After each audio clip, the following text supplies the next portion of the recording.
जागा नसल्यामुळे अनेकांच्या मनामध्ये शंका निर्माण होत आहे.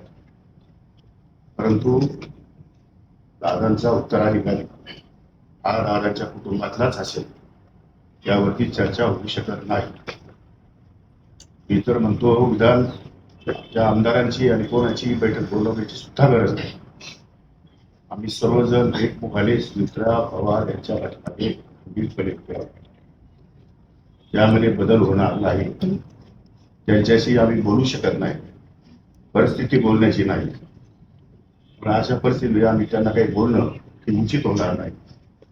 परंतु जेव्हा केव्हा बैठक होईल तेव्हा बैठकीमध्ये एकमुखाने एकच मागणी होणार आहे, म्हणजे अजितदादा पवारांच्या कुटुंबातली व्यक्ती सुनेत्रा वहिनी यांनीच आमचं नेतृत्व करावं, यांनी गटनेत्या पदाची जबाबदारी सांभाळावी, यांनी राष्ट्रीय अध्यक्षपद सांभाळावं आणि अजितदादाच्या हातामध्ये ज्या सत्ता होत्या त्या सर्व सत्ता सुनेत्रा वहिनीकडे सुपूर्द कराव्या, अशा प्रकारची विनंती आणि मागणी